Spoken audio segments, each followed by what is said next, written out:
All right, sports fans, how's everybody out there doing? William Martin coming at you one more time here on YouTube with another edition of the 300 Pounds of Sports Knowledge Podcast.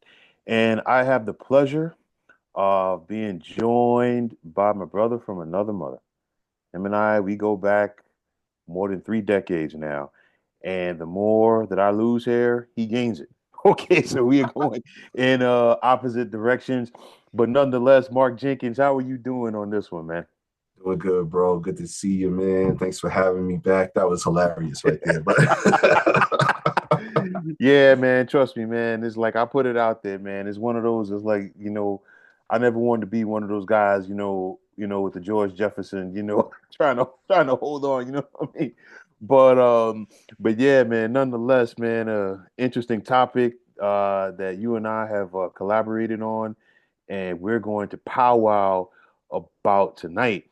And that is, we know that sports is entertainment, but it's more like sports versus entertainment.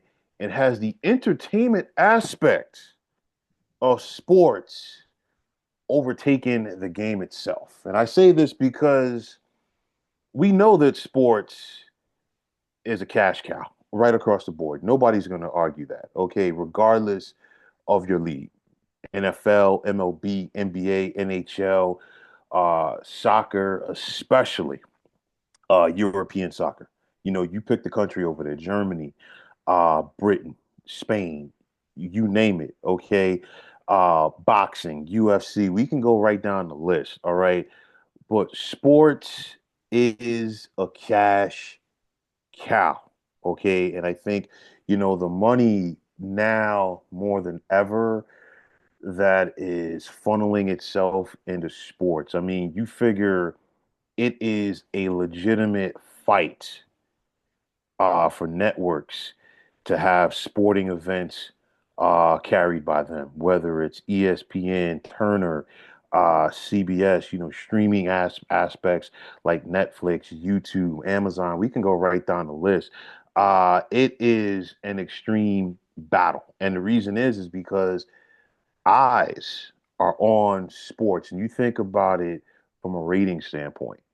Some of the biggest shows of the year are sporting events, whether like the most attended in person or most watched on television. The Indy 500, the Kentucky Derby, the Super Bowl, the NCAA Final Four, the NBA All Star Game, just to name a few. Okay. And before I turn it over to you, I'll say this much. I get it and I totally understand. I'm not going to sit up here like an older guy, like, oh, get off my lawn, or like I got my head in the sand or something like that. I totally understand the entertainment aspect of sports. But my question is, has the meter been pushed too far away from the sports aspect of the game in favor of the entertainment side? And with that question, I will turn it over to you. I 1,000% think that it's way over the line. And again, not to sound like a get off my lawn type of person, because that's not who I am here at all. Right. But this is just ridiculous with how far things have gone. And I'll just start this off by saying look no further than the NBA All Star game as kind of the catalyst for this whole conversation that we're going to have. That was a joke. The format itself, them switching it up, saying we've got to do something different, totally get because it was beyond stale and it needed a refresh. And the idea of what they attempted to do with the multiple teams having a kind of mini tournament thing, I didn't have a problem with that. Hey, something different, maybe it'll work. The basketball itself was decent basketball, like better basketball than we usually get in an all-star game that what we've seen over maybe the past 10 or 15 years. The problem is we didn't get much basketball. We got a lot of entertainment. Right. And the crazy thing about it is it wasn't even entertaining. It wasn't that entertaining. Like Kevin Hart for his 23, I think there was one point in time where it was 23 minutes of consecutive entertainment and no basketball during this. How can you call this an NBA All-Star game if there's not basketball? They need to call it something else if that's the direction they're going. If they want to make it remember the old school kind of variety shows? Like if Yeah. they're gonna make it a variety show, which it kind of felt like, then Hmm. let's not call it a game anymore. Let's just call it the NBA All-Star Variety Show because that's what it felt like way too many times during that ordeal. No, listen, you're 100% right. And it's not just the NBA guys, because I know like they've been taking it on the chin recently for their All-Star game. You think about the NHL with the Four Nations Cup, and it's just like that was very successful. I mean, it was something like straight out of Blades of Steel, the way that they were going out there playing. The NHL has tried to like tinker with things, albeit I can tell you. I have and I continue to be a big fan of the skills competition in the National Hockey League the night before the All-Star game. I think it's tremendous because it's one of those where, unlike the NBA All-Star weekend, you get your All-Stars competing, in the skills competition. Same thing with the National Football League. I mean, the thing is, it's like their Pro Bowl became an albatross and they scrapped the game altogether. And I think what they're Mm-hmm. doing right now is ridiculous. That's just my personal opinion. I don't, really, get behind the product. Major League Baseball, they've tried to tinker with the sauce and it hurt them. Of course, they're outfitted by Nike. So, of course, Nike has to put their touch, if you will, on everything. And in doing so, MLB ran from its longstanding tradition as far as having the players wear their home uniforms, their regular uniforms, rather, home or away, for the All Star game. They have now realized that they've had so much fan blowback from it that this year they are going back to that. But even with that said, the entertainment aspect that they're putting behind the home run derby and other events, they're trying to catch up to the NFL and the NBA as far as the draft goes, and they've got a ways to go, in that Yeah. aspect.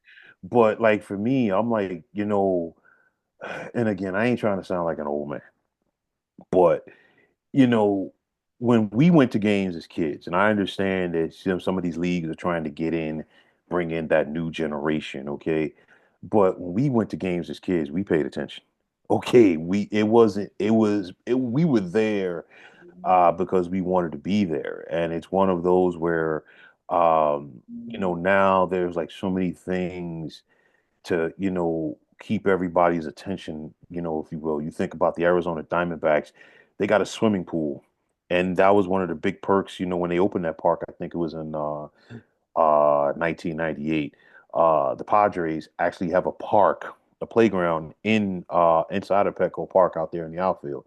You think about these places with DJs and the giveaways and stuff like that. I just feel like you know they have, jumped the shark. I mean, the NFL we know is a cash cow. Where nobody's going to argue that. Okay, you think about where their draft has gone from because this was once upon a time a meeting of league executives at the Sheraton Hotel in Midtown Manhattan, and I think once they realized I think the moment that they realized that they could make some money off of this was, I think it was at 83 draft when the Jet fans started piling in there because they wanted Dan Marino. And of course, the Jets took Ken O'Brien. And that's a whole nother story for another day. But, but nonetheless, it went from being at the Sheraton Hotel to the Paramount Theater to Madison Square Garden to now this doggone thing is a traveling three-ring circus around the United States. And it's like you have people there that are just there. They're not paying attention to the draft whatsoever. And it's like with the NFL, they're just like, you know what? We are not going to leave any stone unturned because meat and potato guys like myself and yourself, we want to like pay attention to the draft because we want to see, okay, what guys are going to what team, how they're going to fit into that certain team. And of course, typically when you think about the NBA draft is not they don't have the entertainment aspect that the NFL draft does. But still, the NBA draft in itself is entertainment and watchable because typically what happens at the draft, somebody gets drafted by a team and they get traded by the end of that night. And of course, typically there could be a trade that is announced, but it's pending with current NBA players due to the fact that, the league year doesn't start officially till I think like right around the 4th of July. So, that in itself. So it's one of those where I just think they just jumped the shark on so many things, and it's just like I think at the end of the day, they're chasing money. Yep. I get it, I understand it, but it's just certain things that I don't need to see. I mean, you listen, we know about the celebrities that are at games. I mean, you think about the Knicks and Lakers, for an example, two big market teams, and you could throw the Celtics into that mix as well. Basically, especially with the Knicks and Lakers, it's a who's who sitting courtside. And when you think about Madison Square Garden, you've got so many celebrities are there that an Adam Sandler or Chris Rock might not have quote unquote good seats. They still got good seats, yes, but what I'm saying, they don't have like those courtside seats, this, that, and the third. But I think they've just really focused on the entertainment value, more than ever. I mean, you think about the NBA about 40 years ago, there was a time when like those spots underneath the basket were empty because there weren't fans there. And of course, as the game expanded, it filled up more, more and more like you're seeing the bench players push further away, you name it. But it's just like I really do just think that a lot of these leagues, they're just focusing more on the entertainment aspect than the sports that's actually on the playing field. Yeah, I mean, it's basically now to the point where the leagues are just kind of falling in line with society. And what I mean by that basically is if you look at every walk of life, there's a QR code to direct you to this. So to get your attention away from what you're here for now at this moment and put it on something else. And that's basically where we are now as a society with everything. There's pop-ups on a computer, there's pop-ups on your phone. Like there's always something there to distract you. And the sports leagues are just falling in line with it. And if you look at it though, it's kind of unique. And in doing a little bit of thinking and research for this topic, I really uncovered something that I'd never even had thought about before.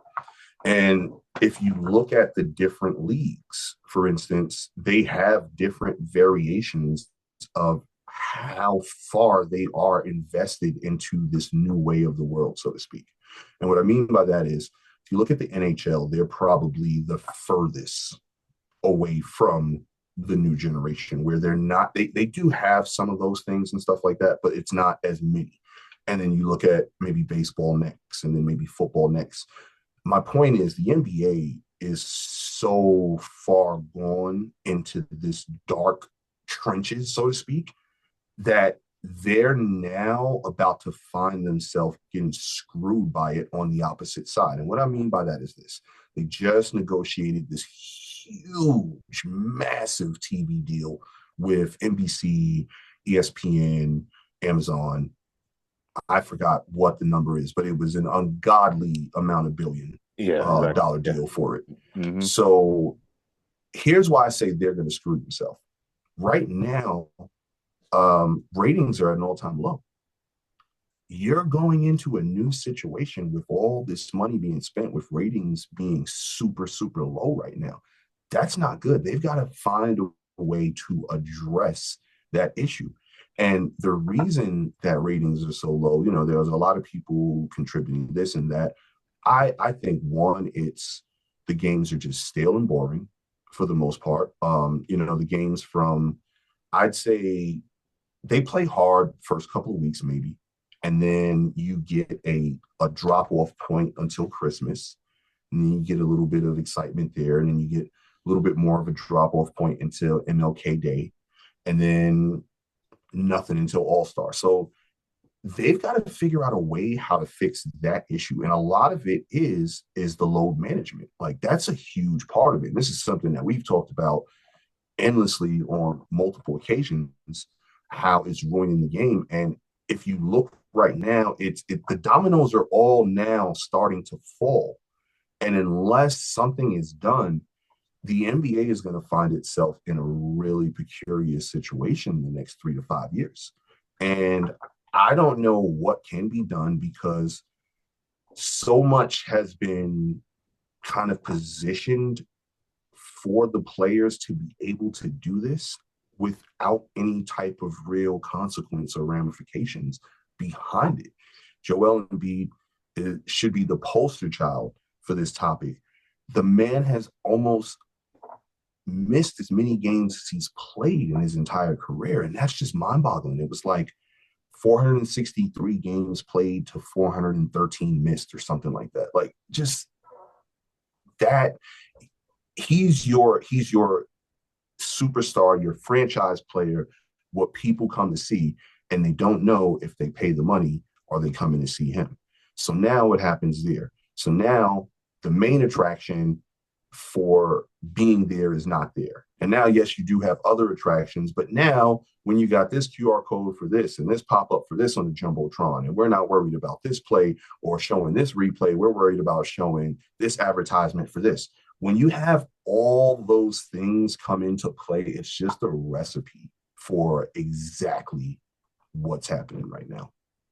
Yeah, I mean, you think about it. I mean, the National Football League, for an example, they get you from every aspect possible because, okay, typically we all right right off the bat. Clearly there's two teams in the Super Bowl every year. Those two teams are going to have their own fan bases. Then you're still going to have the hardcore football fans that are going to watch the game regardless because it's football and they want to see who wins. Then you're going to have the casual fan who just watches a game because it's an event in itself. Then you're going to get those people who want to see the commercials. Okay. Then, it's not just about the commercials. It's also about, well, who's singing the national anthem, who's doing the Super Bowl halftime show. And of course, you know, and it's a long drawn out rumor. And I think there's a lot of truth to it. I think back to when we were younger and, ever since, In Living Color went head to head with the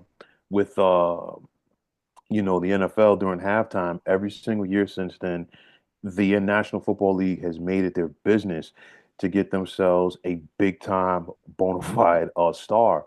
So it's like, okay, who's going to be the star that's performing this year? And of course, in a case like it was this year when we had a blowout for the Super Bowl, some people paid more attention to the halftime show than they did the game. So, it's a lot of things that go into that. To your point about the NBA and the entertainment factor, and I just had this conversation with a friend of mine the other day because, you know, he meets me halfway at some points when it comes to the load management. Sometimes, he tries to justify it more than it should be justified, and that's his own opinion. I'm not here to knock him on that, but I tell him like this. I'm like, listen, if you paid good money to go see a Drake or a Kendrick Lamar or a Janet Jackson or whomever, okay, perform. And then you get there to the arena and somebody comes on stage and says, we're making an announcement that, what, Janet was in Buffalo last night and she's tired. Okay, so in her place right here in Philadelphia tonight, instead of having Janet Jackson, we're gonna have Jermaine Jackson. People are going to be upset, and that's basically, Right. what the NBA is doing. And the thing is like the guys have to understand that we're talking about sports versus entertainment, but it's an entertainment factor as well, and you got to pay the cost to be the boss. And you think back to the 1980s. If CBS was advertising all week long, we're going to have Lakers versus Celtics Sunday afternoon. you knew you were getting Bird versus Magic. There was no ifs, ands, or buts about it. You know, if NBC during the 90s was advertising Bulls Knicks all week long, Sunday afternoon, you knew once that theme song finished, you knew you were going to see, you know, Michael Jordan pulling up to the United Center, you know, on like a Ferrari or a Lambo getting out with a suit. And, you know, you're going to see Patrick Ewing standing there with the widow's peak and he was already dripping with sweat. But those guys are ready to go. You know what I mean? Nowadays, you don't know who's going to be out there, and then you can't, you don't know if they're going to give max effort, and that's the thing. You know, as How an about entertainer, this? How about good. this? Not to cut you off, No, no, good. but the scary thing is nowadays you kind of have an idea who won't be there Yeah, with some of these because it's the same cast of freaking characters. It's not like it's this guy one year or this guy the next year. It's always your Joel Embiid's, your Anthony Davis's, your Paul George's, Kawhi thank. Leonard's. Like it's always the same freaking cast of characters, man. Listen. I've talked about this because I've been talking about the Sixers this season because they're a disgrace. And that, to me, I know Joel Embiid gets a lot of like criticism, but to me, I think it starts with Paul George because now this It's also dude, Daryl Morey. well, that too. But it's just like, I mean, Paul George has put on a financial masterclass as far as like, getting paid for doing nothing. And then of course, I'm of the category that, hey, every single team that Paul George leaves, once he leaves, they get better. Okay, because Norman Powell has been putting in that work this year for the Clippers. All right, and I would tell you like this right now. Don't you think the Clippers secretly are probably kicking themselves for giving up SGA to Absolutely. OKC to get Paul George? Okay. Absolutely. But yeah, it's the but again, it's like the entertainment value of it, they got to understand that. Okay. And they have to understand what they bring to the table. And I mean, that's again, this is why the NFL is a cash cow. You think about it, the two Netflix games on Christmas Day outshined the five NBA Mm-hmm. games on Christmas Day. And Christmas Day is like the NBA's Thanksgiving Day or New Year's Day for college football. That is your marquee day. And, it was kind of like, when Snoop, did the whole New York, New York thing, the video, stepping on the garden and stuff like that. That's basically Yeah. what, the NFL did that day. And what did they do? They made sure that we're going to give you four marquee teams, four teams that had the potential to make the playoffs. Three of them, I think, did make the playoffs last year, and all four of them did make the playoffs this year. Chiefs, Steelers, and Ravens, Texans, even though both Yeah. games were blowouts. You know what I'm saying? But it's one of those where I think, from the sports aspect, and I've talked about this before, I think there's some oversaturation in coverage. And I think, it's one of those where everybody is not ready for prime time, regardless of the sport. There are just certain games that, shouldn't be on TV. Everybody does not want to see. Nobody wants to see, the Brooklyn Nets take on the Charlotte Hornets in a primetime game on TNT or ESPN. It doesn't work like that. But again, getting back to the entertainment aspect, I just feel like, oh my gosh, there is just so much oversaturation for it. I mean, you look at the Super Bowl, we've got pregame now starting at like 11 a.m. And the game itself don't start to 6:30. Right. I don't listen, I don't need to see these guys get off a bus and pull up to work. And it was like even this past year in the college football playoff. Of course, this was the first time with the expanded college football playoff. So of course they had it was originally supposed to be a quadruple header on New Year's Day, I believe. And of course, one game got rescheduled for the no, it was a triple header. I take that back. It Mm-hmm. was supposed to be a triple header. The Penn State game was the night before. It was supposed to be a triple header, and of course, after those unfortunate events down in New Orleans, the Notre Dame Georgia game got pushed back to the next day, or a couple. I think it's like the next day. But Yeah. nonetheless, I think back to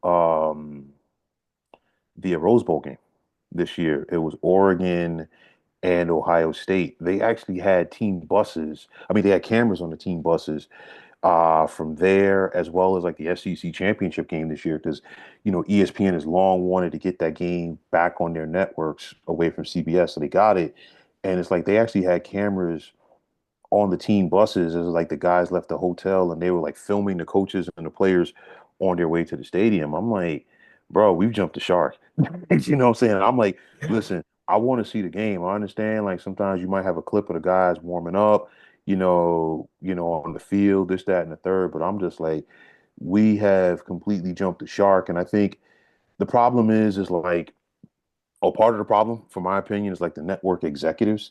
It's one of those where you don't necessarily have sports people all the time anymore that are leading the charge in these networks. They're looking for it from the entertainment aspect.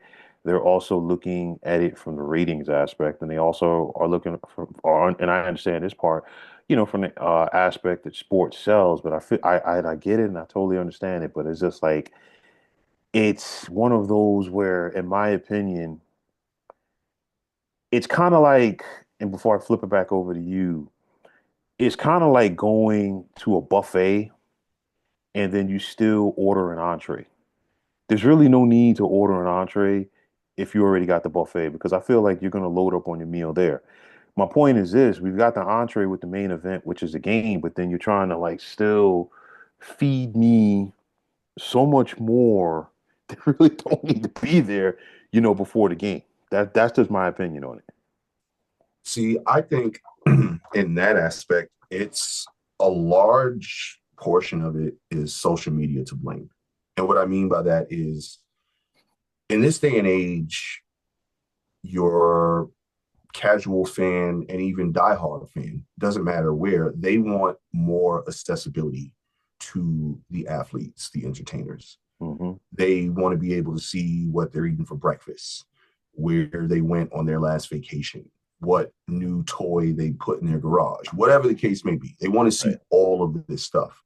And with there being a want for that, these sports executives at the networks are saying, well, then let's give them more of that. Because if you remember before, we would always have, before the Super Bowl, 2 hours, 3 hours, maybe max of the Hmm. pregame stuff with like the personal stuff with some of the players and things like that. To your Right. point, now we got 7.5 freaking hours of it. And it's like, okay, overkill. And but the reason why it is because it's in such demand. And that's where that whole sports entertainment thing where they're really trying to balance it. Because if it's 7 hours of talking about this guy's mother's favorite recipe for something and this person's story on how they got here and this person's battle with addiction and they got over it and now they're a better player again, like all these other things, that's just entertainment. That's not sports at that point. Like that's no different than sitting down on Netflix, scrolling through the documentaries or sports true life section and finding 3 or 4 things to watch and just binge. That's literally the same thing. And that's basically what the networks are now, for lack of better words, being forced to do in order to keep the money train flowing. Yeah, and it's like, more like sometimes, some people do overstep the lines with that. I think back, I don't remember who it was from ESPN. I do know it was a female reporter, and I'm sure she probably asked the question because whomever the executive was or whoever the producer of the show probably had it, told her that in her mic in her ear. I think back to the year that Mark Ingram was drafted into the NFL, running back out of Alabama. I think it was the Saints who drafted him. Mhm. And of course, Mark Ingram Sr., had a solid NFL career. Of course, he's always going to be remembered for that play in the Super Bowl. I think it was like 3rd and 13 against the Bills. And he basically fought off like about 4 or 5 guys to get the first down. And unfortunately, Mark Ingram Sr. at that time was incarcerated. Mhm. And, Mark Ingram Jr., like it is for a lot of these young men when they get drafted, it's a dream come true. They're overcome with emotion. I totally get it. I totally understand it because you've worked your entire life basically for that one moment to now be a professional athlete. But like, long story short, the reporter, I cannot remember who it was right now, but it was a female reporter. Hmm. She started asking him questions about, his dad who was in prison. And, he just broke down and it's like you're just doing it, for ratings and stuff like Yep. that. And I just I thought it was absolutely disgusting. I was totally, appalled by it at the time because I feel like there's a time and place, for everything. And it's like, some people try to hide behind, well, they're professionals, this, that, and the third. I have to do my job. And I think I have to do my job and they're professionals are a cop out. I think, it's one of those, it's like, it's time and place because like that man was enjoying one of the greatest moments in his life at that point. He had won the Heisman. He had been a part of a national championship at Alabama. I'm sure he had so many other football accolades that you could have taken the opportunity to discuss, and you, in turn, decided to discuss that. And things like that disgust me. And then, of course, getting back to the present National Football League and the NFL, I'm sure the NFL and like the TV executives have probably had a hard on about this due to the fact that, Travis Kelce is dating Taylor Swift because now, okay, all of the Swifties are going to watch, games and bring in ratings. And of course, she's not on the field. She's just in a suite, um, just supporting her main squeeze, so to speak. But of course, it's one of those, and it's like it's not her fault. Okay, she's just there. But of course, every time that Kelsey makes a catch, or every time Kelsey, scores a touchdown, what's the first thing that all of the cameras are doing? They're panning to wherever, like Right to this. her. Yeah, and I guarantee you, before the game even started, I guarantee you it's in a production meeting, and it's like, Oh yeah. okay, there is always going to be at least one camera Did you assigned to her. did you see the statistic? So there's a statistic. I saw this and it blew my mind, but it makes perfect sense. Amongst females ages 15 to like 24 or something like that, the NFL viewership went up like 871%, like after I'm not surprised. after I'm not like surprised. 871% amongst that particular demographic. Listen, I am not surprised because I think back to, when Derek Jeter, was playing for the Yankees. And of course, in my opinion, Derek Jeter was like a poor man's Wilt Chamberlain. You know what I'm saying? Because it was a matter, it wasn't a matter of who he was dating. It was more like who wasn't he dating. You know what I'm Yeah. saying? You never knew who was gonna, show up at Jeter might have went quality over quantity. yeah. Like what was just taking on all challenges. Jeter was like, all right, you got to be like a certain level of celebrity, you know. Exactly, and it's kind of like that thing, and it's like, I mean, it goes back, generations. I mean, you think back to Joe DiMaggio, being involved with Marilyn Monroe. You think about Terry Bradshaw when he at one point when he was quarterback for the Steelers. It was a figure skater. I can't remember her name right now. Who he was involved with.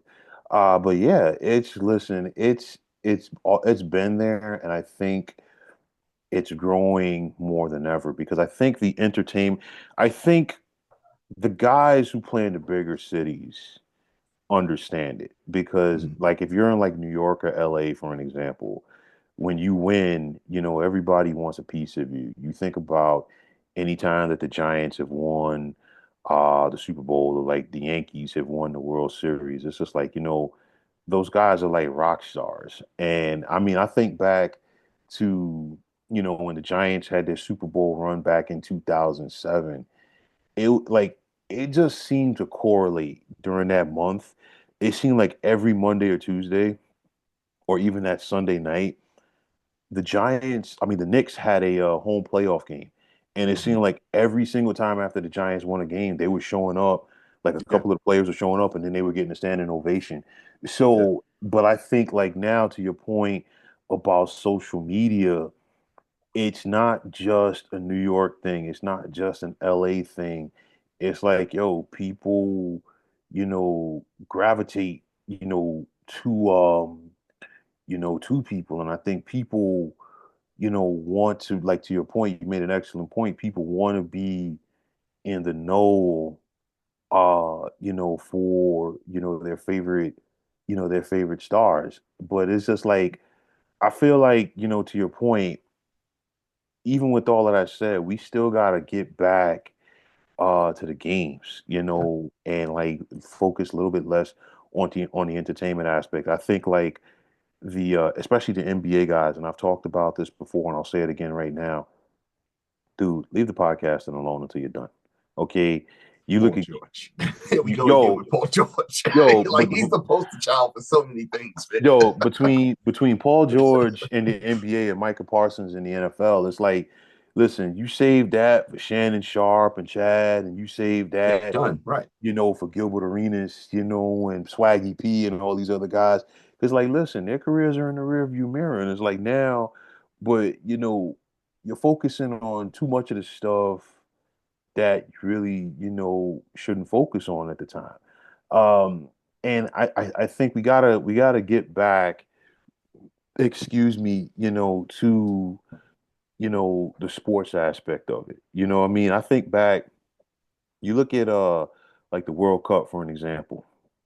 Those guys, those guys are locked in, Mm-hmm. when it comes time for the World Cup. Why? Because I ain't even trying to be stupid, but I'm like, listen, some of these countries, if you lose, there's consequences. You Oh know yeah. what I'm saying? And Some tarring and feathering going on and some yeah, lashings and stuff.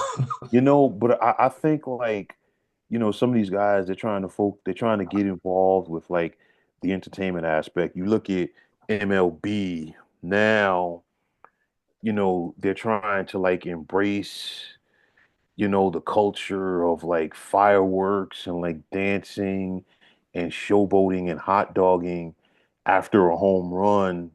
And it's like I get it, but it's just like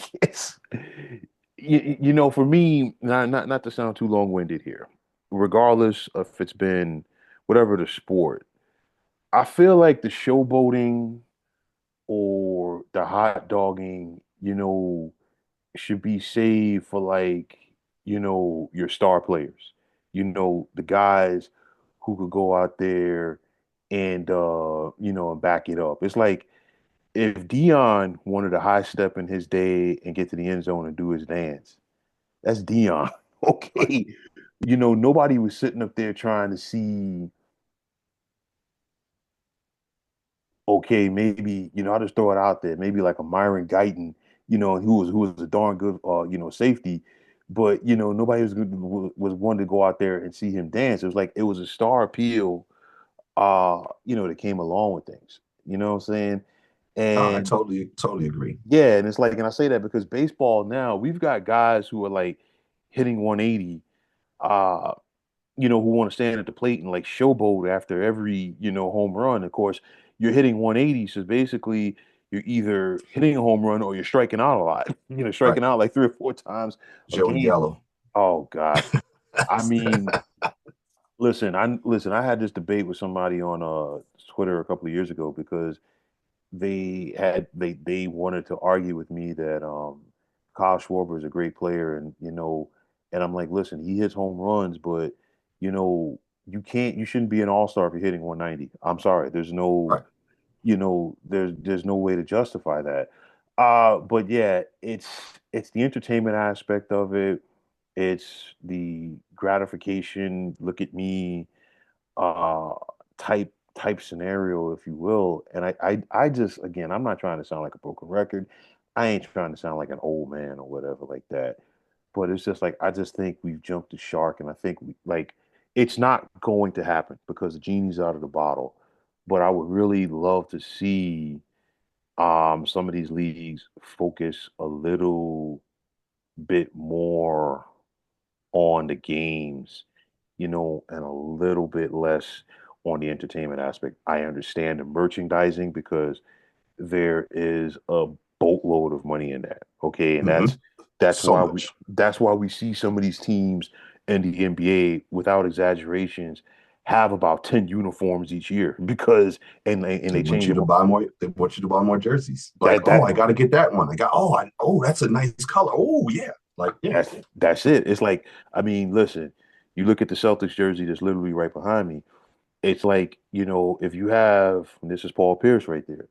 If you have a Paul Pierce green Celtics jersey, you're not law of averages, the average guy is not going to buy a green Jason Tatum Celtics right. jersey. But if you give him an option, like, okay, we got a special St. Patrick's Day jersey or like a Mhm. special Christmas Day jersey, The guess what? gold numbers and letters. Oh, yeah, I Yo, got to get yeah, that one. Yeah, yep. exactly. That's what it comes down to. But It's yeah, all man, it's all money, bro. Like yeah, it's and if you look at it, it's money in every level. So hmm let's take it to the essence of advertisement when it comes to sports. There was always the golden three, and the golden three were always beer, cars, and hot women selling you beer and cars. Those were always the golden three when it came to sports. yeah, Now, over the past 15 years, we've seen it evolve into something totally different. Now, to where if you've got the $3 million to give us for an advertisement, we're going to just go ahead and do it. So now this broadens what's coming into the players' pockets, the league's pockets, as far as the companies and the amounts of revenue that they can get. And then in turn, the domino effect, what's now happening? These players are now getting paid absorbent amounts of money. So to your point, like what you were saying earlier about the dude who shouldn't be showboating, well, he's showboating because he's got 25 million bucks in his bank account. So even though he's really a crap player, yeah, he feels like he's the man. And I yeah, think that's the problem with that because guess what? Everybody's out there now, football, baseball, playing in a $500,000, $1 million necklace. Like we not just Dion, like because Dion had it like back then, and not everyone else was afforded those luxuries. Like the seventh cornerback on an NFL team back then may have been making 50, 60 grand a year. yeah, Whereas now that seventh cornerback on an NFL team is making 5, 10 million bucks a year. yeah. So I think that's a large part of the entertainment aspect because we as society again we put in our head these things of the entertaining aspect, and a lot of entertainers wear expensive jewelry that as soon as we see them on stage, it's just flashing everywhere and it's blinding you basically. Yeah. Now, over the past 5 years, you think about it, we're seeing that on NFL sidelines, on NBA sidelines, and Dude, it's not just the big names. It's everybody. It's they all listen, got them. listen, I'll take it a step further. We're seeing it in college because, like, yo, Yeah, like you're getting you NIL. get you getting some of these kids because of the NIL. They're showing up the bowl games, and I mean, listen, they're looking like they're straight out of Cash Money Records. Yeah, You know what I mean? It's 19 years old. yeah, and I mean, the money out there is ridiculous. I mean, you're seeing it because I feel like a lot of these networks are like overbidding Mm-hmm. for sports coverage because I mean, you think about it, the Big 12 football wise, I think is getting on average like 30 million a school, Yep.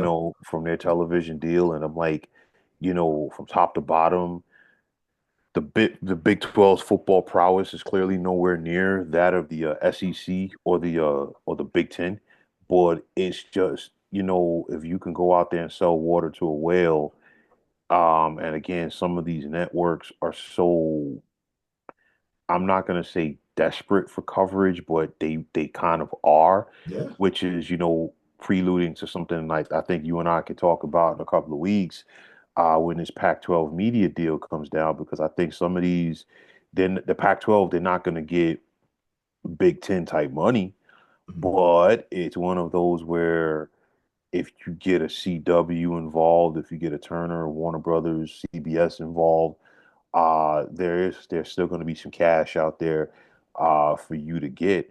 And again, it comes back to the network executives. I think part of it, all right, as well. But it's just like to me, I think it's just like on levels because you think about it now. Um, we've got postseason award shows for the NFL and the NBA that are now treated like the Oscars or the Grammys. Yeah, You know what I'm yeah, saying? And it's like basically for the NBA or like the NFL, we've got like comedians hosting the show, like they're hosting the Oscars or whatever like that. And again, I ain't trying to sound like an old man, and I know somebody's gonna be like, dude, will you just shut the hell up and what to say? But it's one of those where it's like, dude, I don't need all of that. I don't need to know who's a finalist for this award. It's like either you are or you're not. I mean, it's like anybody with half a football acumen watched this past season and you knew, okay, your MVP was either going to be Saquon Barkley, Lamar Jackson, or Josh Allen. We didn't need to have somebody up there stand on stage and like open up the envelope. But again, the problem is like, and I'm not saying a problem like that, but I'm like, yo, if the networks are willing to fork over the money, there it that's what it is. is. Yeah, you know what I'm saying? And that's, that's what it comes down to. It's just like the same thing with the NFL again, like I said, they're gonna milk everything for what it's worth. It's like we don't need to know, okay, is somebody a finalist for the Pro Football Hall of Fame? It's like either you are or you're not. If somebody hasn't been playing football for like 10 years or so, clearly that guy's stats are not changing. You know what I'm Yeah. saying? But at the end of the day, they're just gonna milk it for everything it's worth. And like the same thing with like these in-game interviews. You know what I'm saying? Mhm. And it's like I feel like we don't need to talk to coaches during the game. I feel like we don't need to talk to players during the game. I listen, I get it.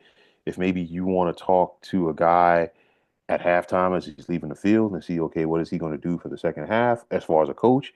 I'm Right. fine by that, but I'm like, now we got to stop the games. You talked about the Second stoppages. quarter, fourth quarter, like that's ridiculous. You're Listen, taking their focus off of the task at hand right, just for entertainment value. right, But that kind of goes back to that people are so damn nosy these days that they want to know so much about the inner workings of everything that this person does. So, yeah. oh yeah, I want to hear what they're thinking with 3 minutes and 52 seconds left in the second quarter about this situation. Like it's ridiculous. Just to piggyback off on what you said, and I'll flip it right back over to you. This was, I gotta say, maybe like LeBron's second or third year in the NBA with the Cavs. And ESPN and their pregame coverage, and I was like, this is when y'all literally jumped the shark for me. They were so focused on LeBron that LeBron was in the locker room having a pregame meal, and they were literally infatuated with how LeBron was putting the ketchup on his chicken fingers and the fries. And I'm like, yeah, I listen, we don't jump the shark a little bit, Yeah, too much. You know what I'm saying? I understand, you want to like show the guys getting ready and stuff like that, but it's just like, listen, if you want to show them like warming up or whatever like that, but we gotta, and that's the other thing. And I think some of the players do embrace it, not to sound like I'm going on a tangent from the aspect that like, hey, from the entertainment aspect being like they put a lot into their outfits because they know they're going to be seen. oh yeah, You know what I'm absolutely. I saying? mean, Ben Simmons, perfect example. I would Mhm. always say, Ben Simmons' home jersey was whatever designer sweater he was wearing. His away jersey would actually be a basketball jersey. Like, Yeah, you wouldn't get to see him too often in the away jersey. But yeah, like it's all about it's all tying into that I'm a star. And it yeah. doesn't matter if you are the face of the franchise, if you are a key reserve player, or if you are a dude that only sees the court or field when the game is in hand, one way or the other, Mhm. they're all making money and they're all going to carry it that way. And like to go back to the point of the bidding wars between the networks, it's like they kind of have to they kind of know like, hey, if I want this sport or this league or whatever it is that I'm signing up for, if I really want this, I'm probably going to have to pay a premium on this. I'm probably going to overpay Yep. because if I don't overpay, Somebody if else I'm will. Turner, NBC is going to overpay. And Hmm. then if I try to get back into it at the last minute and match or beat, now I'm too late to the punch. So I've got to Right. come with my best offer kind of right there. And a lot of times when you're coming with your best offer, especially if it's a blind offer in any type of negotiations, you're Yeah. going to probably overpay unless you've got somebody doing due diligence on every level and also got a little spy in the room knowing what the competitor is bidding for that. And the reason that they're overpaying for this is because sports is like beyond recession proof. You know what I mean? Like it's proven that it's beyond recession proof. It Yeah. doesn't matter what's going on in our country, good or bad, people are still going to put their dollars into sports. So, hey, if I spend $2 more on this product than I should have, but if I can still sell it for a $3, $4, $5 profit, it's all worth it. And that's basically what we're seeing from the networks. It really is, like I said before, it's a domino effect. It's a domino effect on every level. And I don't think there's really like, unfortunately, a way out of it. I think it's too intergrained into what society has become now. And even now, with it starting on the NIL levels, like you got to understand it's probably going to get a little worse, if Right. anything, because now you're going to have, instead of young adults with millions of dollars and having that superstar persona attached to them. Now you're going to have teenagers Yeah. with this too. And now these NIL kids, like once we really start to see a good chunk of these NIL kids starting to go pro, Hmm. oh man, like shit's going to hit the fan. Like seriously, Well, like I mean, listen, I think it already has because you like the NILs have had a big time effect because I think it's only going to widen the gap between the haves and the have-nots in sports. Secondly, you have coaches now between the NILs and the portal that they're only recruiting kids from the portal. And it's also one of those where it's just like, hey, some of these kids, they want to know what you can do for them financially first and foremost. I look at recently with St. John's when Rick Pitino took over at St. John's, he went to the school before he even agreed to come there and was like, hey, if we're going to do this and we're going to do this right, the NIL has to be on point. And I think one of St. John's biggest donors or benefactors, if you will, um, is involved with Under Armour. He's like one of the top people in the company. So it's one of those, and he's an alum from St. John's. So it's just like you're getting that money, and it's just like it's basically because of that. Now we're seeing a lot of college football and college basketball programs that are hiring general managers. It's like you think like with Bill Belichick. When Bill Belichick took over at North Carolina, he brought in Michael Lombardi, a longtime front yeah, office executive, to kind of run the NILs and like Andrew Luck, going back to Stanford, basically to be the program's GM and stuff like that.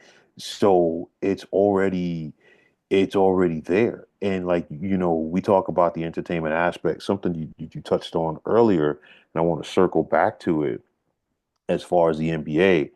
I do think the NBA does have a problem because my thing is this. We know that the money is there, but who is the face of your league from an American player standpoint? Who's in that next wave? Because if you look at it, the best players are not born in the United States right last now. 5 MVPs, and Yeah, you it'll look be at six this year with SGA. yeah, you look at Giannis, you look at the Joker, you look at Luca. Okay, you look at Embiid, Embiid. yeah. Yeah, and of course, the next guy is going to be Wemby. Hopefully, he can get healthy. Mm-hmm. But yeah, they've got a legit problem. Yeah, that's an It even bigger problem. Like yeah, once you factor in everything, the NBA is they better figure something out. And It's like, Adam Silver is no David Stern at all. listen, I've been saying that for the longest time because it's like half of the stuff that these players can get away with Adam Silver. David Stern, you weren't messing with the church's money. No. Basically, it was like, listen, you were going to play. Um, it wasn't going to be like, oh, we're going to give a half-hearted effort in the All-Star game. If on David Stern's watch, if it had gotten to a point like, okay, the East beat the West 185 to like 175, David Stern would have been like the next day, Mm-hmm. he would call all of his superstars to a summit at his office. And he was like, listen, this ain't going down. Okay. Adam Silver has allowed this to get out of control. The players do not respect Adam Silver. It's like basically, it's like putting one of the Deltas, basically replacing Dean Wormer with one of the Deltas on Animal House. Okay, it ain't gonna work, man. Yeah. And that's basically what it's gotten to in the NBA. And I talked about this before, on another podcast. Was like the NBA, they just got a right of entitlement as far as their players go. It's like basically they feel like, a 40 or $50 million a year deal or like a max contract is like a birthright. You know what I'm saying? And it's just like you got to go out there and earn it. And I think like, Paul George, we keep talking about him, but I'm like Paul George is like the poster boy for that. He wanted a max deal, you know, from the Clippers, and the Clippers were like, bro, we paid you not to play, Right. you know what I'm saying? And it's just like, dude, you need to like do something for a little bit less right now. And of course, Philly, if Philly could have I'm sure they wish they could have a do-over with that deal because they're going to have to pivot from their whole strategy because going forward, they're going to have to build this team around Tyrese Maxey. Mm-hmm. But it's just like, yeah, again, these guys have to understand. It's just like, yeah, you want to get paid like the man, but you also have to deliver. And I think everybody needs to be on the same page. As much as we get on Rob Manfred is not a great commissioner, okay, but at least with Major League Baseball, you have some selling points and you have some marketing points as well. And I applaud Major League Baseball for getting out of that deal with ESPN because Yeah. basically ESPN only focuses on football and basketball. Why? That's it. Because all of their debate shows, that's all they talk about. Okay, so Same with Fox too. Like yeah, it's kind of shifting that yeah, way to where it's just two sports and a couple of college. yeah, and it's like the college sports that they talk about, it's only men's basketball, women's basketball, and football. Mm-hmm. Okay, and it's to the point that like I remember a couple of months ago when the news broke about Juan Soto signing with the Mets. It was one of those where like ESPN really had Shannon Sharp and Rex Ryan talking about it, and I'm like,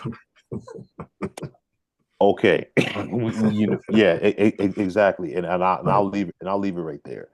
But yeah, so now MLB is going to have that opportunity to go market themselves for a new TV deal. I think they can. I think they'll be okay. And from Turner's aspect, I think they can use some of that money that they Mm-hmm. lost out with the NBA to expand their MLB package because they already have the games on TBS. But nonetheless, And I actually like their coverage oh yeah, much better oh than yeah, ESPN. oh yeah, big time, Much better. big time. And now, but you have the stars to market your product because you have a Shohei with the Dodgers, you've got Soto with the Mets, you've got Bryce Harper with the Phillies. Okay, so you've got your guys out there that you can go out there and market as your faces of the league. The National Hockey League, you know who your faces are. From the veteran aspect, it's still Ovi and Sidney Crosby. But now we've got the new dudes like a Connor McDavid, like an Austin Matthews, I call him and by his right name, McJesus. but Got it. yeah, you know what I'm saying? So it's like they have guys that they can market and they can come at you from different aspects. I just don't see the NBA with that. And I think for everything that you could say about a Shohei, I think staying in LA, going from the Angels to the Dodgers, I think Shohei has really like he really embraces being a star. Bryce Harper, he's yet to get that World Series ring.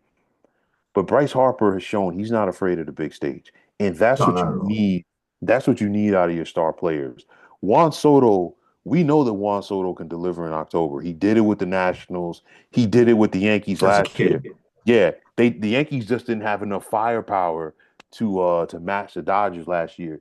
But they can't blame Juan Soto for like him being the reason why they lost. But nonetheless, um everybody's got to be on the same page, and it's again, like I said before, at some point they focus too much on the entertainment aspect, but some of these guys from an athletic aspect, they accept and they understand that they're entertainers, okay, as Yeah. well. And I think that's one of the things that's going to help Deion Sanders at Colorado because I told people before, like the rumors came up about the Cowboys, he's not leaving Colorado. No, I said it then. no. He's a king out here, man. Right.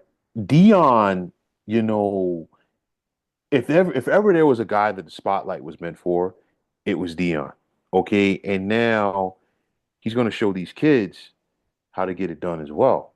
Okay, because it's not just going to be the NIL money, you know what I'm Mhm. saying? But it's also getting yourself to that point, to the next level to get that NFL bread as well.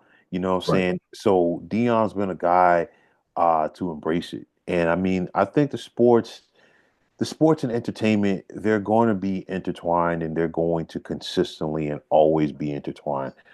I just from a personal standpoint would just love to see it scaled back a little bit from the entertainment aspect and focus more on the game. That's just that's just the biggest thing for me.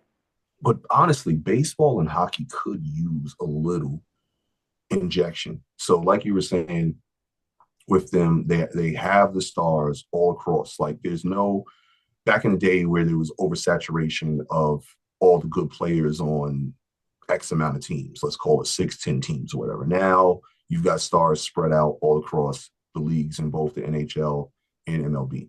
Hmm.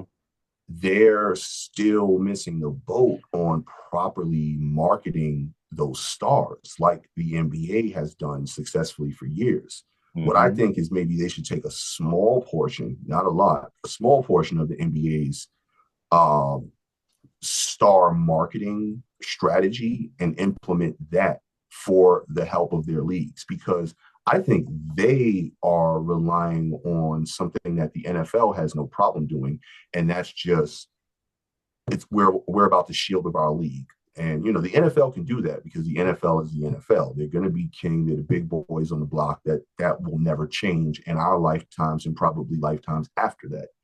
But I think baseball and the NHL, I think they make that mistake of also relying on their shields, so to speak, when their shields have been expired for some years because the new generations really aren't gravitating to those sports and those leagues. Like if you are raised in a hockey family, if you're raised in a baseball family, then you're probably going to watch those sports. But if you're not raised in those, there's zero chance of doing that. So I think those two leagues in particular have to figure out a way of going back. Because remember, when we first started the conversation, I said NHL is probably at the lead of not really falling victim to the entertainment bug too much. But reluctantly, I think that's hurting them, which is why, you know, shit, I didn't for a little minute, I didn't think that they were gonna last. Like it was touch and go for a little while a couple of years ago. So I think they've got to do a better job of turning on the faucet a little bit more, so to speak, because it will help the game. But just don't turn it all the way on. The NBA just it went from being a great thing from marketing the individual stars. What David Stern, that was his big thing in the 80s and 90s was the individual star. It was always Michael Jordan and his Bulls versus Magic Johnson and his Lakers, or Patrick Ewing and his Knicks versus Charles Barkley and his Phoenix Suns. Like it's always, they would always market it like that. And it's gone from it going from that to, like I said, the whole money thing. Now, freaking name this player eighth man on the bench is now having that superstar mentality. So if baseball and hockey can figure out a way to turn it on, but not turn it fully on the way the NBA has done, I think it would greatly help both of those leagues. Yeah, man. Because like, listen, you hit the nail right on the head. Because I'm like, and I love hockey. Okay, I'm not gonna sit up here and act like I don't. But from the celebrity aspect, if you see a celebrities at a game, typically it's like a bigger city, like it's Chicago or Mm-hmm. LA or New York, and the celebrities that are there are usually like homegrown guys that grew up in that city who are fans of that team, like the Rangers, for an example. But if you see a celebrity at a Rangers game, they're our generation and older. It's not going to be the young pups. And it's like the same Mm-hmm. thing, for Major League Baseball. They'll get fans. I mean, you think about it, like a Met game, for an example. Okay, you're going to see a Jerry Seinfeld there. You're going to see, a Billy Joel there. You're not going to see, like a Cardi B or somebody like that, Right. at a Met game. But on the flip side, you could see Cardi B sitting courtside at a Laker game or sitting courtside at a Clipper game or something like that. Or, you could see like a Cardi B maybe in a suite, at a football game, especially like a Super Bowl type aspect, because, the NFL, again, like second place is not even close as far as how they market, their product, because the big game is like a status symbol. It's kind of like, sitting ringside, when Mike Tyson fought, or like sitting ringside when Floyd Mayweather fought. Most of those people can care less about boxing, but it's just the fact that, it's a status symbol. And of course, you know, all of Mayweather's fights for the most part, they're in Vegas. So, Mm-hmm. listen, people want to go out there, they want to gamble. They want to, it's Vegas.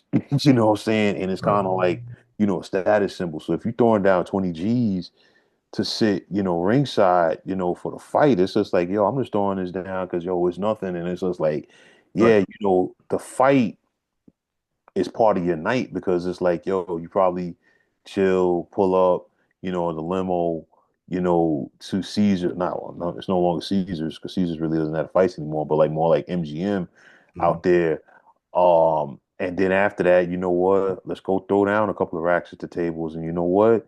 Let's go to a party, because that's always the big thing. And it's just like,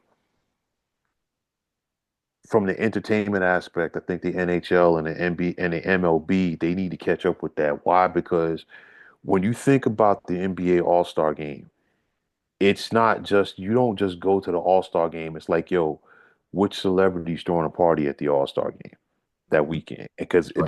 there's multiple parties. Okay, I had a great friend of mine who used to promote parties, and he's no longer with us. I love him to death, miss him all the time.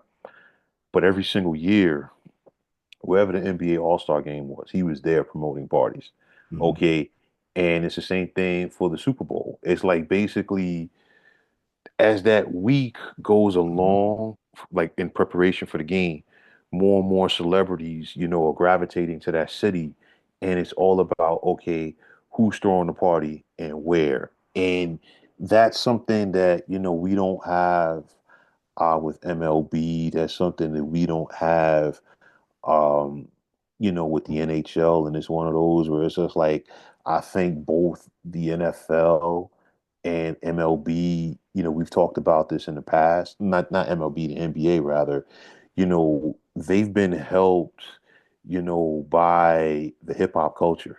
You know what I'm saying? Because it's just like, outside of Ken Griffey Jr., who really had that signature baseball shoe Right. that dudes wanted to rock. But it was Right. just, but I'm like, listen, you can, it's been nothing for like rappers over the years. Okay, back in the '80s, it was like the purple and gold Converse or Magic, Hmm. as a prime example. The Jays, throughout the '90s. Okay, um, you name it. Whoever came out with a shoe, guys were rocking. And like you think back to the late '90s and the early 2000s when like jersey sales for like authentics and the throwbacks went through the roof. Hmm. Most of the times, if you put on an award show, you put on a video, they were always showing love for the football jerseys or the basketball jerseys. The only time I really remember hockey jerseys getting love like that was probably like mid '90s when like it seemed like every rapper, Hmm. had, a hockey jersey, repping a team. You name the team, they were repping it. And it was one of those where like after that, it just hasn't been there. So, I mean, like to your point, maybe they can close that gap and get into that aspect. Yeah, I mean, if you think about it, like take these four names, and I think I did a good job with identifying these four names as far as where they are in their careers, talent level, things like that.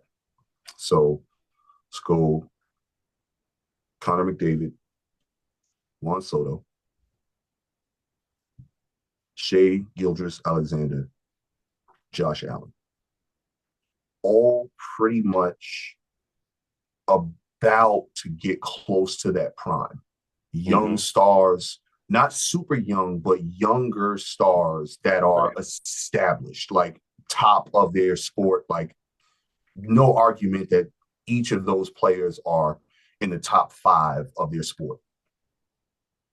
Now, Josh Allen, I see on TV. I see him on billboards. Hmm. SGA, I see him on TV more. Hmm. Don't really see Soto that much. And No. McJesus is almost invisible. Yeah. This is a direct effect of the leagues not marketing their players properly. You're missing the boat. Juan Soto has a magnetic personality.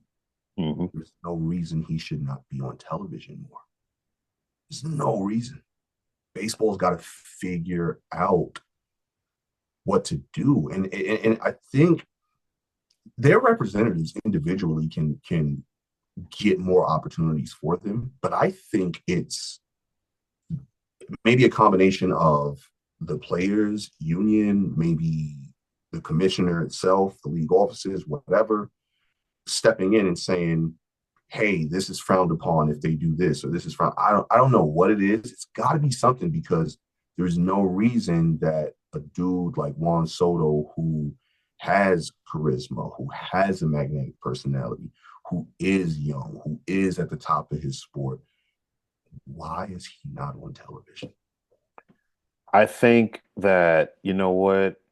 I think he's going to be out there more because Steve Cohen, the Mets majority owner, I can see is that. Yeah. is a businessman. Yeah. Okay. And I know a lot of people are mesmerized by the amount of money that Steve Cohen just agreed to pay Juan Soto. I think still, if you're Steve Cohen, it's a drop in the bucket as far as what you know that you're going to make with him. Okay. Josh Allen, Josh Allen is making money. All Josh Allen needs, okay, is to get over that Patrick Mahomes hump in January because he's Mm-hmm. shown that he could beat Mahomes during the regular season. He's done it multiple times, but he's got to get over that Patrick Mahomes hump in January and get himself a title.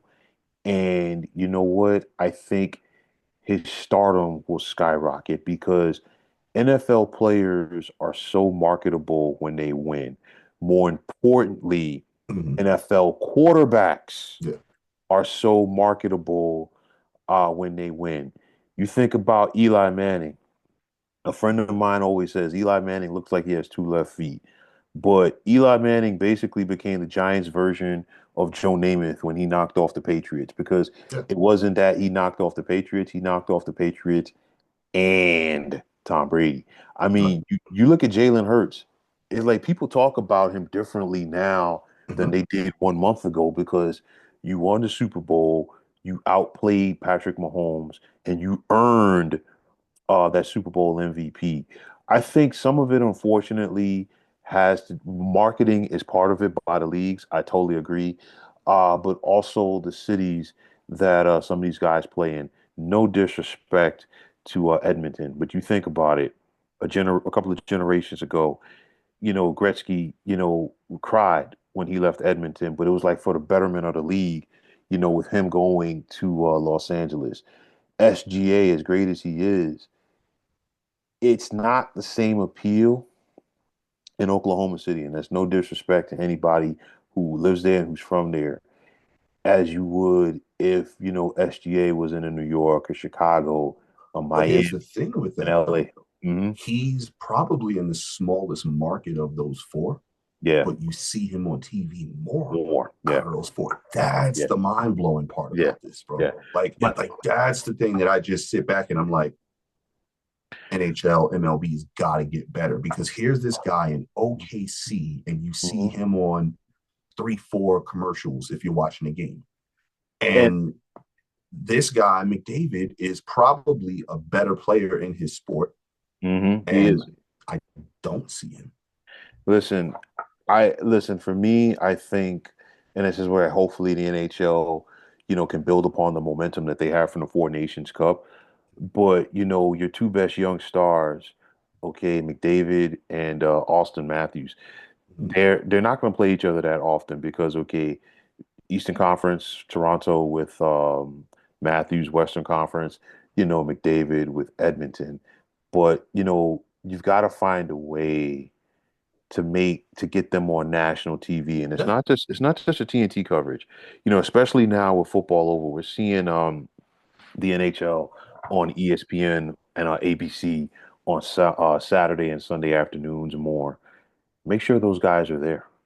Mm-hmm. Okay. They're not necessarily every Sunday, but let's get a Toronto Maple Leafs against Washington Capitals, old Lion against young Lion, as far as Austin Matthews and of course Alex Ovechkin. And of course, that's something else that the NHL they need to ride this wave on is the fact that hey, Ovechkin is about to do something that once upon a time was Unthinkable. unheard of as far as passing Gretzky. Right. Okay, he's not going to pass Gretzky for the points because Gretzky's assists, Right. were insane. But at least you're going to pass Gretzky as far as your old all-time goal scorer. I think that needs to be televised and Mm-hmm. romanticized. You know, Celebrated. in the Huge. same way that we saw, the networks clamoring over Maguire and Sosa, Yeah. back in 1998. All right, that's something that needs to be gravitated on. Something else, and this is where I think MLB is dropping the ball from the entertainment aspect. I think interleague play has run its course, and now, of course, they're doing it all year long. Mm-hmm. And the problem is, under the old watch of the Mets, the Wilpons complained about having to play the Yankees too much. Mm-hmm. My thing is this. I think this is the perfect opportunity if you were Major League Baseball to market the crap out of Mets Yankees. Mm-hmm. Why? Because guess what? It's Mets Yankees is never going to be Yankees Red Sox. Okay, it never will. It's close.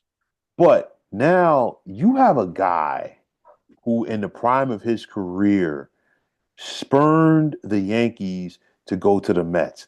That is unheard of. Mm-hmm. Okay, a guy who literally played for the Yankees saying, "No, thank you, I'm going to Queens." That doesn't happen. So now all of that vitriol that you're going to get from Yankee fans, because of course Yankee fans don't take it lightly when you leave. Period. More or less Right. to go to the Red Sox or go to the Yankees. I mean, to go to the Mets. Okay, so now you've got that, and they're not going to play enough. Okay, and I think something like that should be marketed. I think Major League Baseball should get back to instead of having everybody play each other all year, focus more on let's the National League teams playing each other more because think about it. If you cut down on the interleague series, you could get more series right now between Mets Dodgers. You can get more series between Mets Phillies. You could get more series between Phillies Dodgers. You could get more series between Phillies Braves and save those interleague series for something big. Yankees Dodgers, Yankees But then Mets. you get less of those. Then I think I see a point there, but then I Hmm. think with that now you get less Yankees, Dodgers, Mets, Red Sox, any combination you want to throw out there. I think now you go back to only seeing those once every 4 or 5 years. And I think Yeah. that's where you kind of hurt that aspect. I like it's a delicate situation where if you do get back to the essence with something good here, you're also going to be losing something good there because I guarantee you a Yankees Dodgers series in LA or in New York is bringing in just for that 3 day Oh yeah. weekend a Oh yeah. boatload of cash. Oh yeah. Listen, I mean, you look at the NFL. I mean, the NFL, we like we said, they're a cash cow. But granted, we only get Steelers Cowboys once every 4 years. But when it does go down, they milk it, and rightfully so, because I mean, they're always going to talk about those two Super Bowls in the 70s, the Super Bowl in the 90s, and the amount of Hall of Famers. Right. The Uh, the legacy of the franchises, yeah, right, two right. of the most historic teams ever. Right. But like they know how to market their big stuff. Even, right now, if you got Patriots, Giants, granted both of the teams are not good, but still it's an opportunity for the league and the networks to focus back on those two Super Bowl games because listen, those two games were epic and it's Boston versus New York.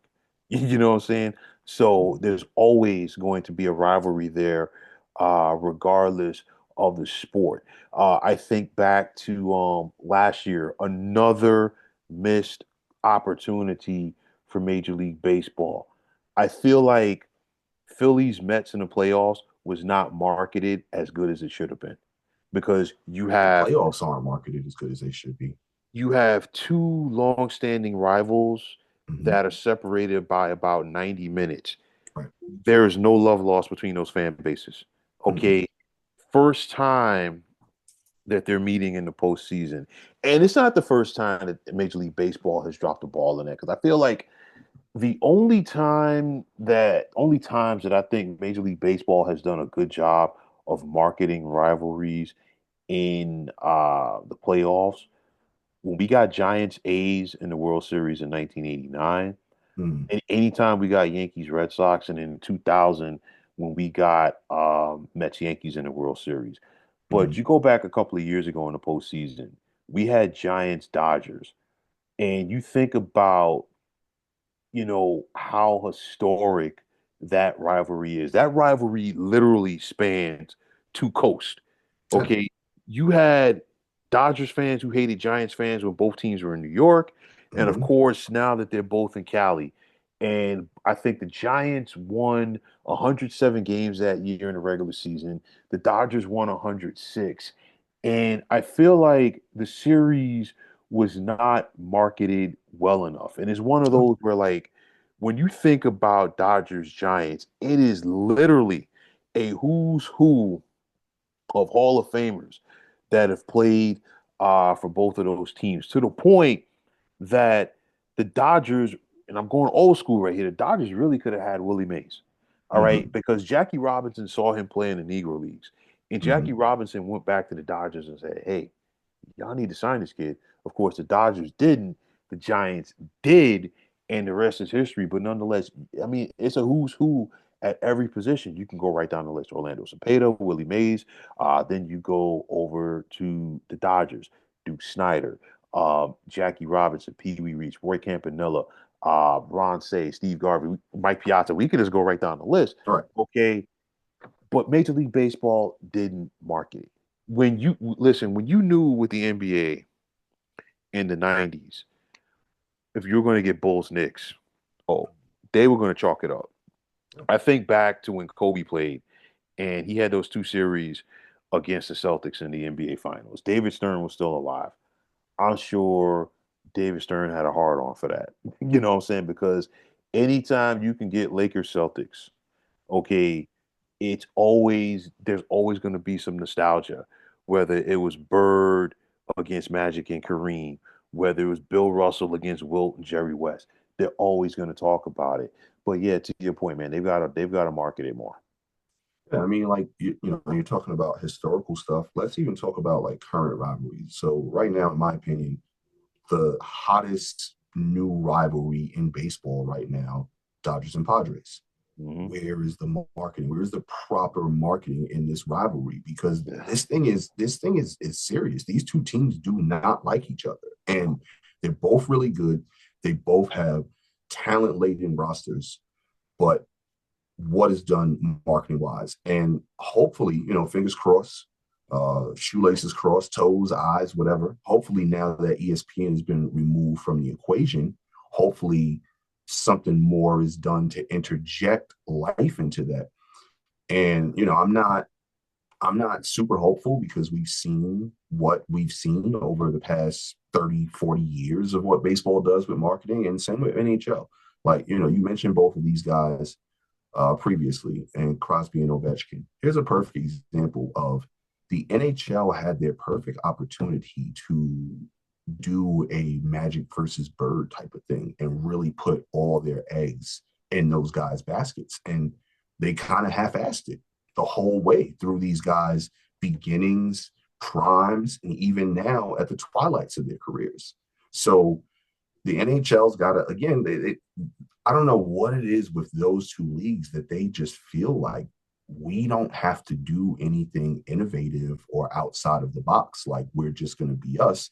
And with the NHL in particular, they almost died and they still kind of have this attitude. And I mean, like now, like let's sit here with Matthews and McJesus and do what we didn't do with Ovechkin and Crosby. Let's do it properly with these two guys now. And they're still not, somebody's in their department is not, the light bulb's not clicking, you know?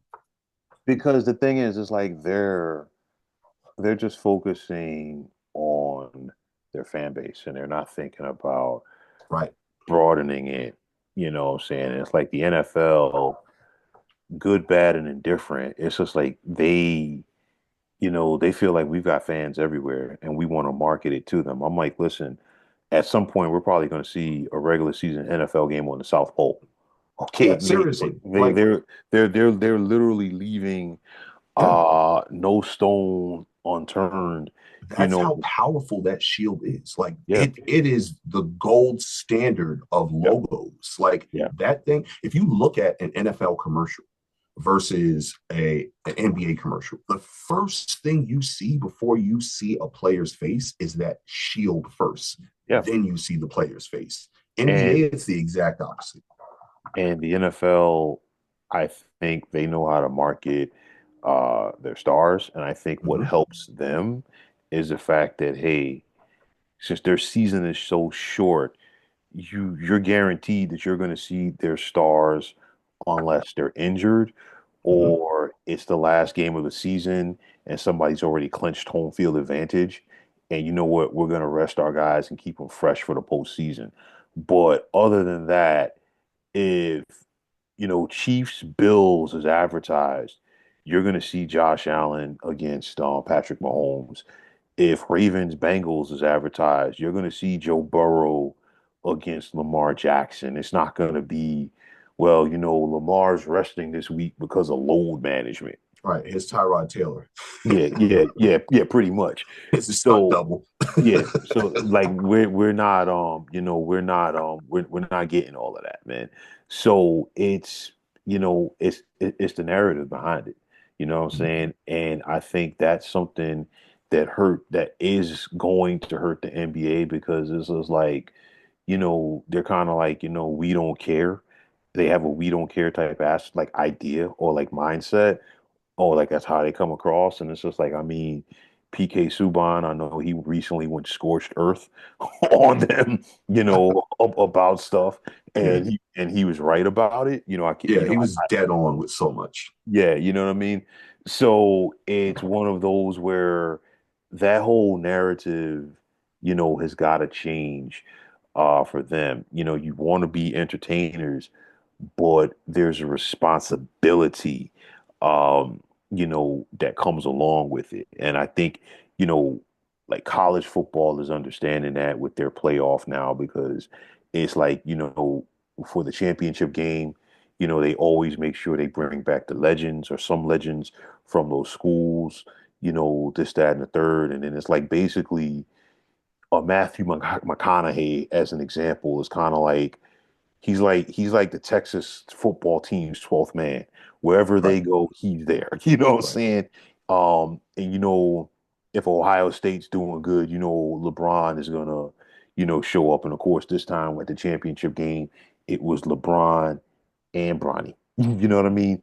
Uh, it's one of those, like to your point, and the NHL and MLB need to figure that out, and they also need to embrace it. And I think the biggest thing for me with both of those leagues is like aside from what you said about marketing your best players, you've got to go out there and make your marquee event a marquee event. I mean, you think about, excuse me, with college football,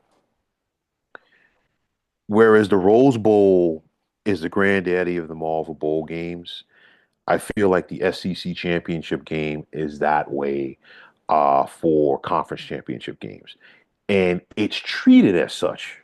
Okay, of course we have other big games throughout the year in college football, but nonetheless, you market your big events.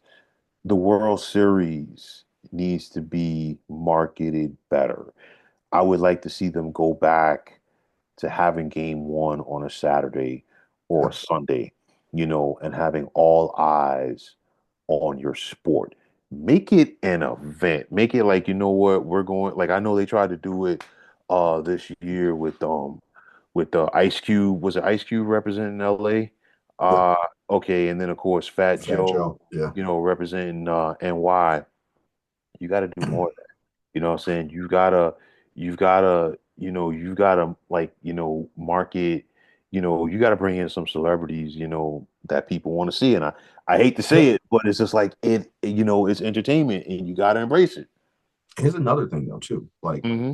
this is where the MLB and NHL are continuing to drop the ball. So to your point, make your events big events, like put something behind them. Okay. Yeah.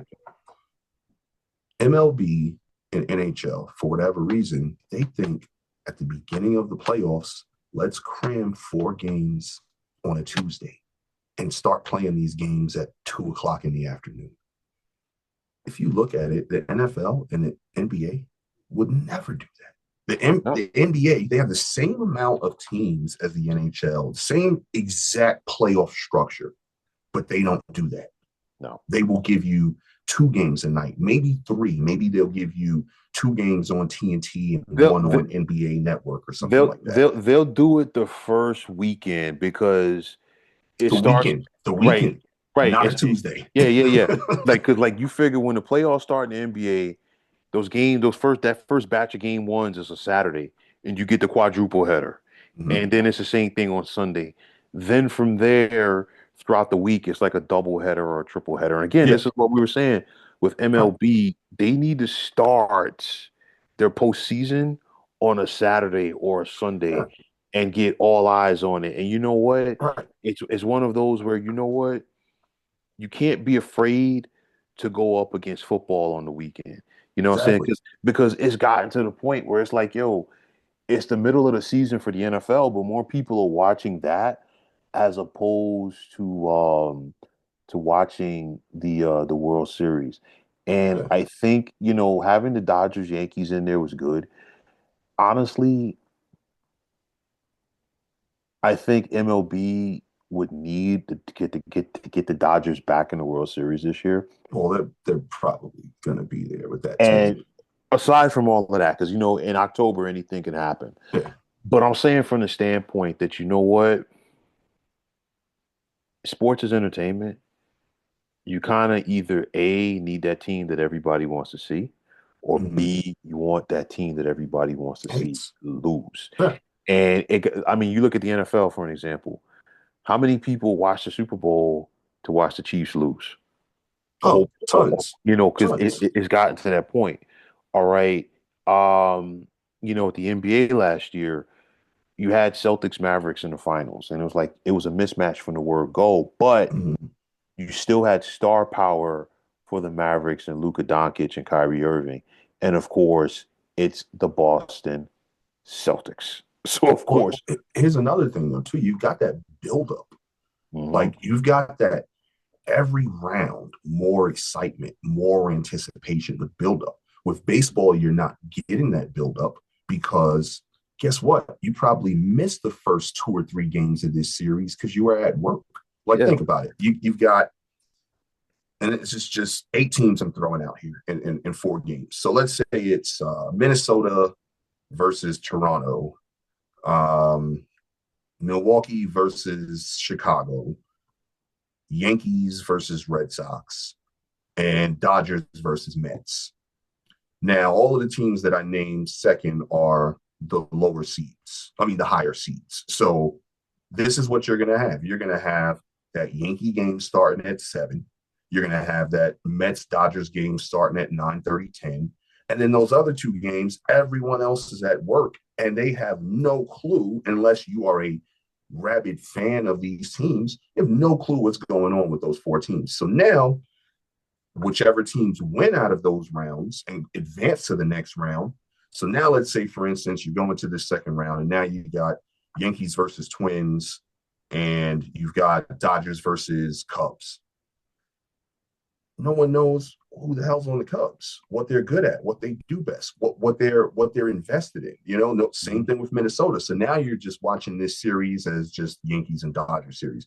You're losing the buildup. You're losing the excitement. So I'm thinking, to your point, if you start the playoffs on a Saturday and you want to go ahead and you want to run down those 4 games, that's the perfect day to have game one of all 4 of those games. And then maybe if you are intimidated by the NFL, fine. Maybe you only play 2 games later in the day, but you're not you're basically wasting ammo by having those afternoon playoff games during the week because no one's watching, no one's paying attention. Even diehard fans don't even have the opportunity to watch. So really, who's winning out of this? It's less eyes with the ratings. It's less beer you're selling. It's less cars you're selling. It's just not. I don't get it, and they've got to figure out somebody up high has got to be smart enough to say we are doing ourselves a disservice by having important games just thrown away. Well, listen, I think from the standpoint of selling out the games, the bulk of those teams, even if it's like a 2 o'clock start, unless the game's played in Tampa, you know, with the Rays, unfortunately, all of those places, they get sellouts. I remember Yeah, when it's, that's not the problem there. yeah, but it's just like I trust me, I totally get where you come from, with the eyes on it. I will say this: they do make it their business from the standpoint to say, hey, our bigger market teams are going to get those primetime Yeah. slots. Yankees, Red Sox, Dodgers, Mm-hmm. Mets, Phillies, Cubs, White Sox, okay, Rangers. They're going to get those primetime slots. But I think the biggest thing is, like we said, you can't be afraid of football because I get it. You want the week because you have the week to yourself. But you know what?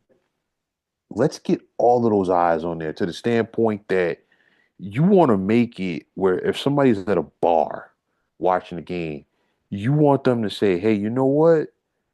I don't feel like you go to the bartender. I don't feel like Mm-hmm. watching Auburn, Tennessee right now. Right. let's put on that Phillies Mets playoff game. Right. You know what I'm saying?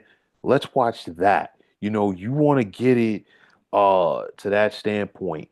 And it's one of those where I either way they're gonna go up against football on the weekend, whether it's college or the NFL. But that game one aspect, I think, brings a little more drama Yeah. to it on a Saturday and Sunday Yeah. than like maybe like a game 3 or 4 aspect. Because when you do that, and it happens sometimes, let's say like the divisional round, it's a best of 5 scenario, right?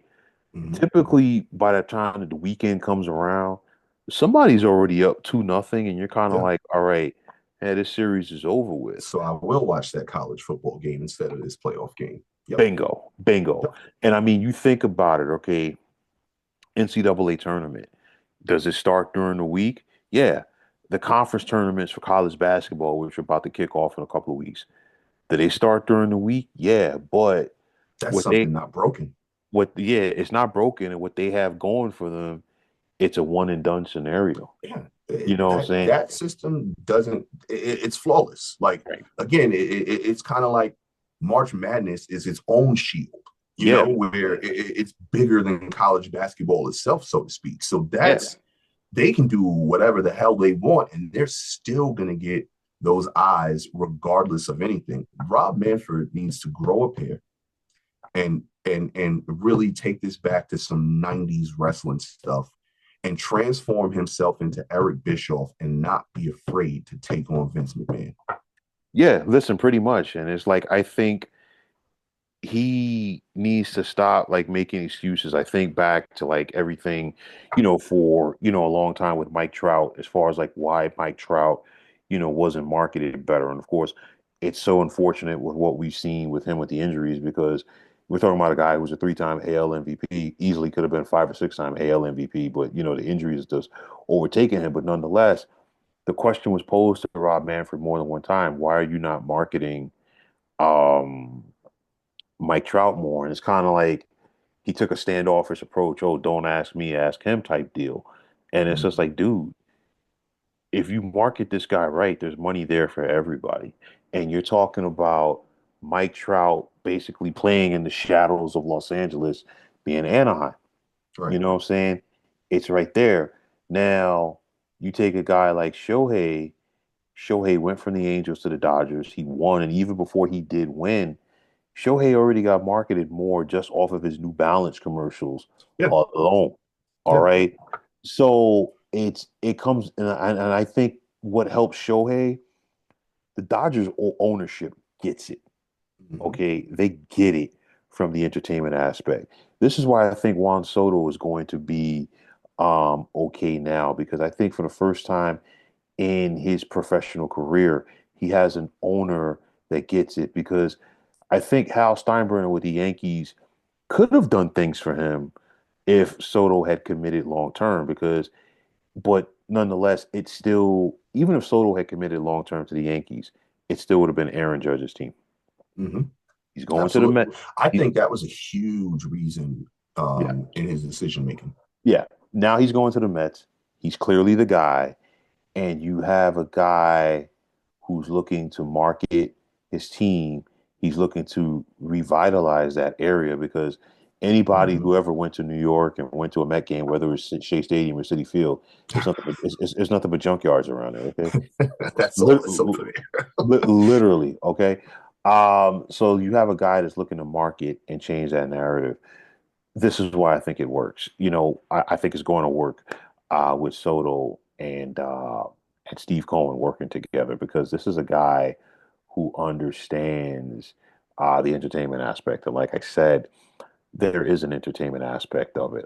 I would just like to see it scaled back a little bit on sports, from the sports aspect. But hey, it's here to stay.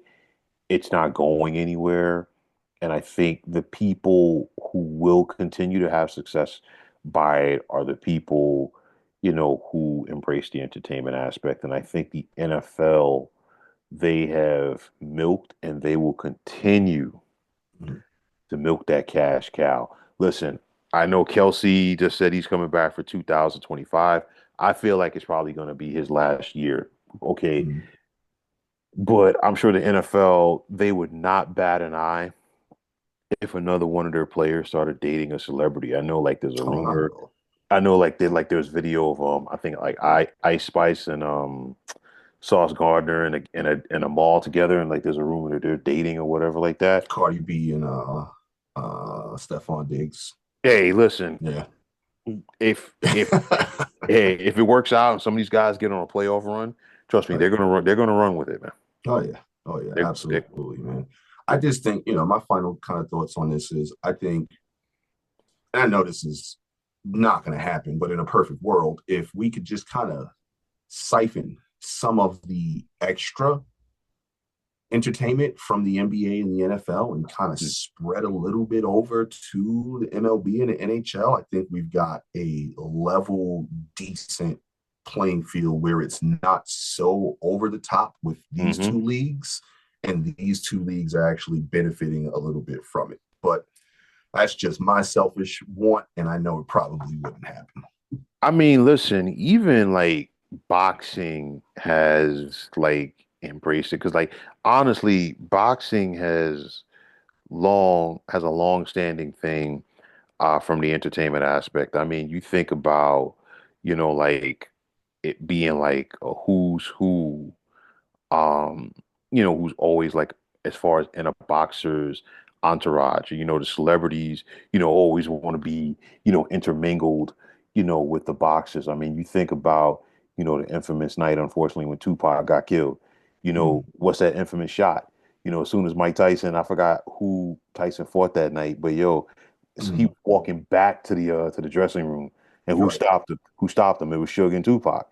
right. Okay, you think about a guy like Adrian Broner, coming out to the ring with like French Montana rapping for him and things like that. It always goes hand in hand. A guy that understood that, and I'm taking it back a generation or so, was Jerry Glanville, because Mm-hmm, when Jerry Glanville, was the coach of the Falcons, you never knew who was going to be, on the field, whether it was mm-hmm, still at Fulton County Stadium or at the Georgia Dome, who was going to be on the field. And he came at you from different aspects. You had Travis Tritt, you had from country, you had James Brown, you had MC Hammer because MC Hammer and Dion were cool. mm-hmm, You had Evander Holyfield, who, was from Atlanta, and he was a heavyweight champion of the world at that time. So it was mm-hmm. just like, he was a guy who understood it, way before it was a thing. Taking it back another level, you think about Luther Campbell with the Miami Hurricanes football team. I'm like, listen, that dude was bleeding orange and green. Okay. Yeah, And yeah. so it's like Never attended the school a day in his life, but never. You biggest know, booster. exactly. You know what I mean? So I think you gotta embrace it and accept it for what it is. Like I said, and I think we're in agreement on that. I think some people they jump the shark on it too much, but nonetheless, sports and entertainment, they're here to stay because at the end of the day, yo, people want to get entertained. Real quick though, I think one sport that has kind of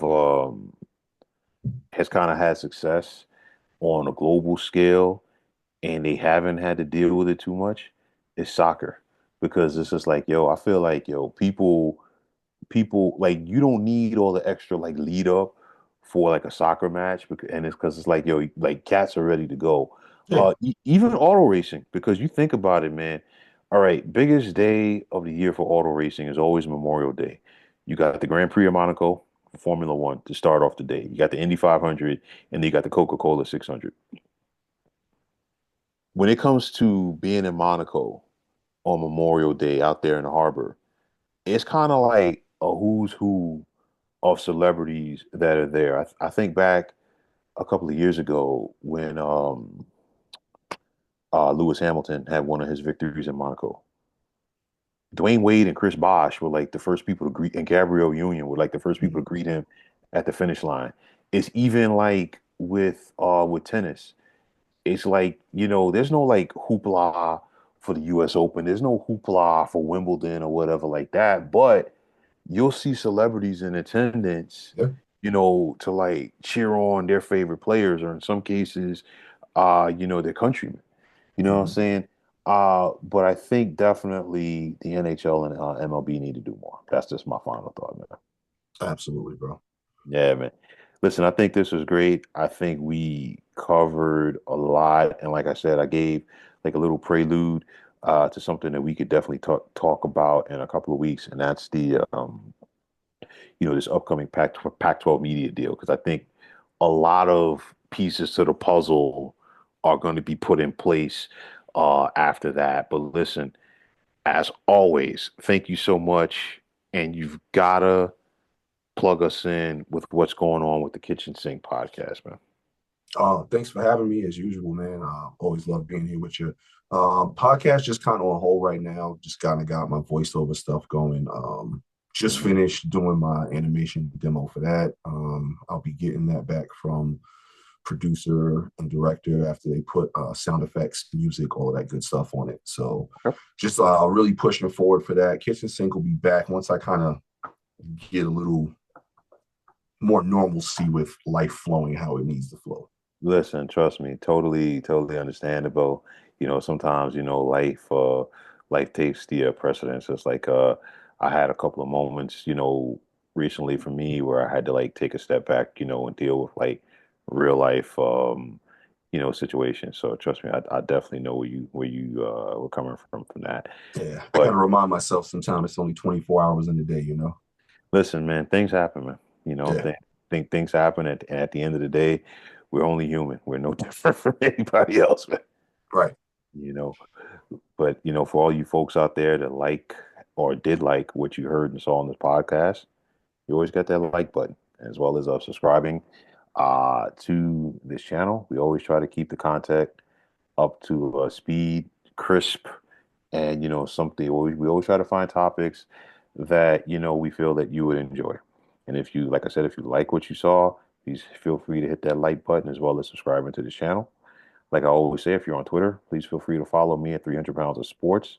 Like I always say, if you follow me, it'd be my pleasure to follow you right back. And as always, on Facebook, there's a sports discussion group at the Sports Depot 365. Thank you once again for tuning into this special edition of the 300 Pounds of Sports Knowledge podcast. Big shout out to Mark for helping me out. The next thing I hope he helps me out with is a hair transplant, but that's another another topic for another day. But as always, my name is William Martin. I'm signing off, and I'm saying thanks once again for tuning into the 300 Pounds of Sports Knowledge podcast here on YouTube. Be well, everybody.